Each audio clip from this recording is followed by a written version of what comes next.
Vamos lá então finalizar o assunto fotossíntese.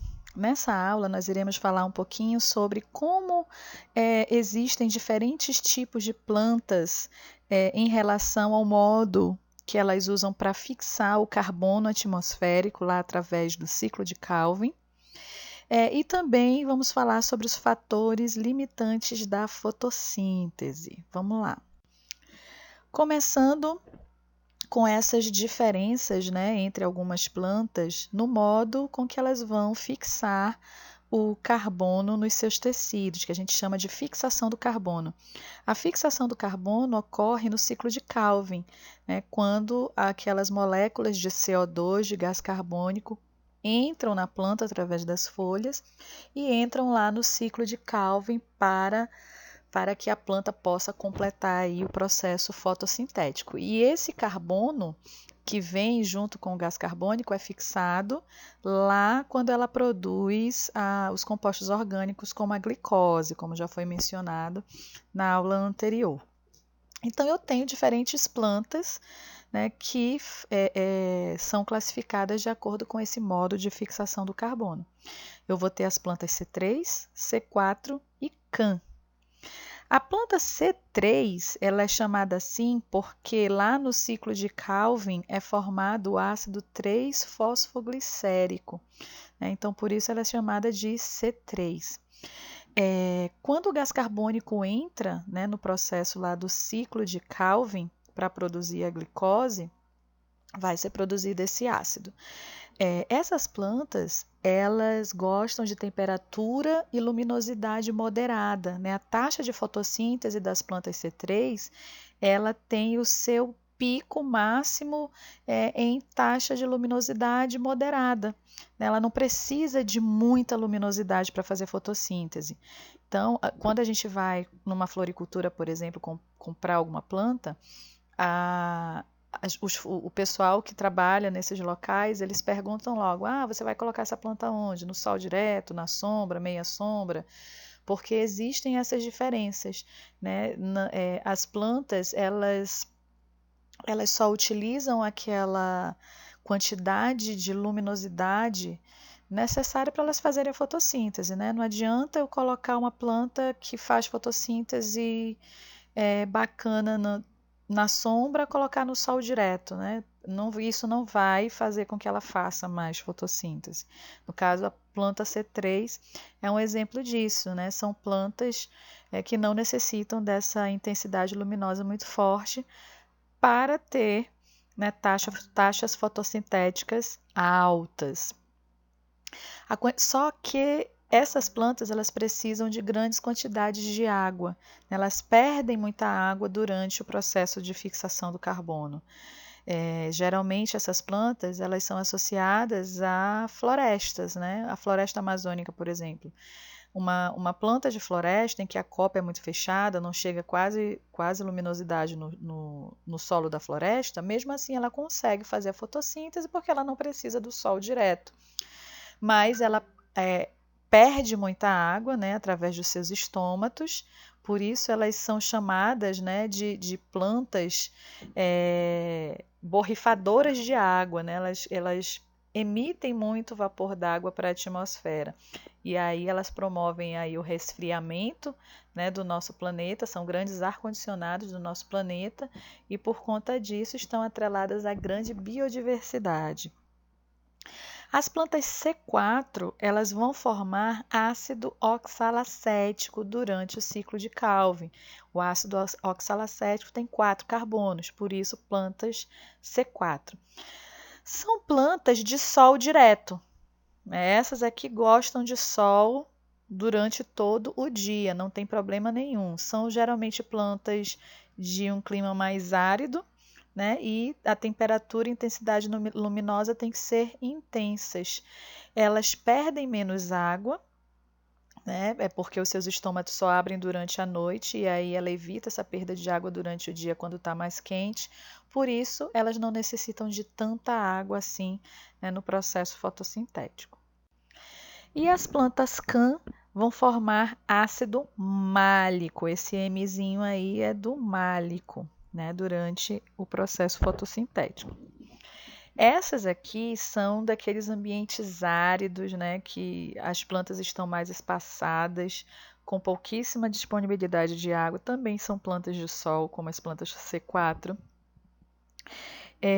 No caso, como os estômatos vão abrir somente durante a noite, é nessa hora que ela vai capturar o gás carbônico, né, para dar continuidade à fotossíntese.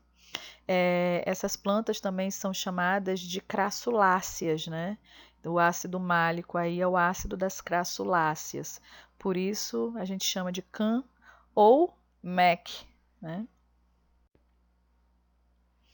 Fatores que limitam a fotossíntese. Eu vou ter vários fatores atuando para que a fotossíntese ocorra: luz, água, gás carbônico, e esses três fatores estão atuando ao mesmo tempo em cima da planta. Mas eles atuam ao mesmo tempo, só que isoladamente, né? Por exemplo, se uma planta precisar de grande disponibilidade de luz e ela não tiver, não adianta eu ter o gás carbônico e ter a água. Se não tiver a luz, uma das etapas da fotossíntese não ocorre. Se ela tiver luz e água, não tiver gás carbônico, o que não vai acontecer é o ciclo de Calvin. Então, esses fatores atuam juntos, só que independentemente, provocando a limitação dessa fotossíntese, caso um desses fatores não esteja de acordo com o que a planta necessita. Então, o princípio do fator limitante diz que quando um processo metabólico é influenciado por vários fatores que atuam isoladamente, a velocidade do processo é limitada pelo fator de menor intensidade, que foi o que eu expliquei anteriormente. Fatores limitantes da fotossíntese podem ser ambientais ou estarem relacionados com o corpo do vegetal. Os ambientais são temperatura, disponibilidade de gás carbônico, intensidade luminosa e água, né? Eu preciso desses fatores aqui para que a fotossíntese ocorra, mas cada planta vai necessitar de uma quantidade, de uma determinada quantidade desses fatores ideal para ela, para que a fotossíntese ocorra sem problemas. Se tiver faltando ou tiver pouca disponibilidade de algum desses fatores, a fotossíntese ela é bloqueada. Os fatores relacionados ao corpo do vegetal: superfície foliar.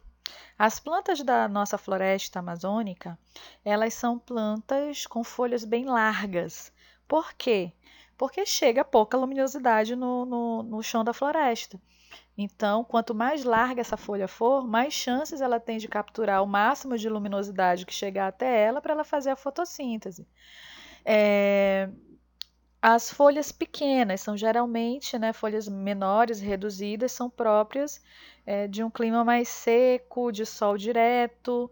Então, ela não precisa gastar muita energia para construir tecido, né, fazer uma folha muito grande, já que essa folha está recebendo luminosidade direta. Número de cloroplastos por folha. Né? Quanto mais cloroplasto eu tiver, mais fotossíntese eu vou fazer. Concentração de clorofila, a mesma coisa. Quanto mais clorofila eu tiver, mais fotossíntese eu vou fazer. E a atividade enzimática, né? Lá no ciclo de Calvin, eu preciso de uma enzima chamada de rubisco. E ela precisa estar atuando, né, devidamente para que a fotossíntese se conclua. Então, esses são os fatores limitantes. Disponibilidade de pigmentos fotossintetizantes, tem a ver com a clorofila. Falta de clorofila limita a capacidade de captação da energia luminosa, diminuindo a taxa da fotossíntese. Foi o que eu falei, quanto mais clorofila, mais fotossíntese. Quanto menos clorofila, menos fotossíntese. Disponibilidade de enzimas. Sua quantidade deve ser ideal para que a fotossíntese aconteça na sua intensidade máxima. Então, eu preciso das enzimas para quê? Para acelerar o processo fotossintético. As enzimas são catalisadores. O que é catalisador? É uma substância que acelera as reações químicas. Então, quanto mais rápido a fotossíntese ocorrer, mais carbono eu vou fixar, né, nos meus tecidos e mais compostos orgânicos eu vou gerar para o meu metabolismo. Concentração de CO2. Aqui nós vemos um gráfico mostrando a velocidade do processo de fotossíntese em relação à concentração do gás carbônico. A gente vê aqui, ó, por exemplo, quando na concentração zero eu não tenho fotossíntese, lógico, eu preciso do CO2 lá no ciclo de Calvin. E à medida que a concentração de gás carbônico atmosférico vai subindo e a planta consegue absorvê-lo, a velocidade da fotossíntese vai também aumentando. Só que eu vou chegar aqui em um ponto de saturação em que a velocidade vai se estabilizar independentemente se a concentração do gás carbônico continuar subindo, né? Então, ali a quantidade de gás carbônico limita o processo de fotossíntese. Eu não vou ter a velocidade aumentada conforme o aumento da concentração de CO2, né? Quando essa concentração chega no limite que a planta pode absorver. Temperatura. A temperatura tem a ver, né, principalmente com as enzimas, né? As enzimas, elas são proteínas bem sensíveis à temperatura, a pH. Então, as enzimas, elas necessitam de uma determinada temperatura para atuar. Isso vale para qualquer enzima de qualquer organismo. Então, quando essa temperatura, né, chega na temperatura ótima para a enzima, ela vai atuar e acelerar o processo de fotossíntese. Então, vai estar na sua velocidade máxima aqui quando a temperatura estiver ótima para essa enzima. Se estiver abaixo, né, dessa temperatura ou acima dessa temperatura, a enzima desnatura, perde sua função e a fotossíntese para. Intensidade luminosa. Aqui neste gráfico nós estamos vendo aqui luminosidade zero, no caso seria a noite, né? E aí a taxa de fotossíntese é nula, é zero. À medida que a intensidade luminosa vai aumentando, a taxa de fotossíntese também aumenta, a velocidade de fotossíntese também aumenta. Só que aí vai chegar no ponto de saturação, que é aquela luminosidade que aquela planta consegue suportar, né? No que a gente já havia dito, em que eu vou ter plantas de sol direto, eu vou ter plantas de sombra, eu vou ter plantas de meia sombra. Então, a planta, ela gosta de uma intensidade luminosa específica para ela. E aí, quando chega, né, nessa luminosidade que ela necessita, a gente chama de ponto de saturação luminosa, a taxa de fotossíntese estabiliza, independentemente se a intensidade luminosa continuar a subir. Aqui neste gráfico, nós estamos vendo as taxas de respiração celular junto com a taxa de fotossíntese. Na situação A, eu vou ter a fotossíntese zero, né? A fotossíntese não está acontecendo aqui, isso em relação à intensidade luminosa. Aí, à medida que a intensidade luminosa vai subindo, a taxa de fotossíntese também sobe, até se igualar com a taxa de respiração celular. Taxa de respiração celular se mantém sempre a constante, ó. A planta está fazendo respiração celular tanto de dia quanto de noite o tempo inteiro. Já a fotossíntese não, né? Uma parte dela ocorre somente durante o dia. E aí, à medida que a luminosidade aumenta, a taxa de fotossíntese também aumenta. E aí, no ponto B, ela se iguala, né? As duas taxas se igualam. A taxa de fotossíntese se iguala à taxa de respiração celular. Mas aí essa luminosidade continua subindo. Vamos supor que ainda não chegou no ponto de compensação luminosa que a planta necessita. E aí a fotossíntese continua aumentando e aí ela fica superior, né, na situação C aqui, a taxa de fotossíntese já está superior à taxa de respiração celular. Só que quando chega no ponto de compensação luminosa, a fotossíntese estabiliza, mas se mantém acima da respiração celular enquanto houver luminosidade. Ok? Espero que vocês tenham entendido aí esse processo que é um pouquinho complicado, né, da fotossíntese. Até a próxima!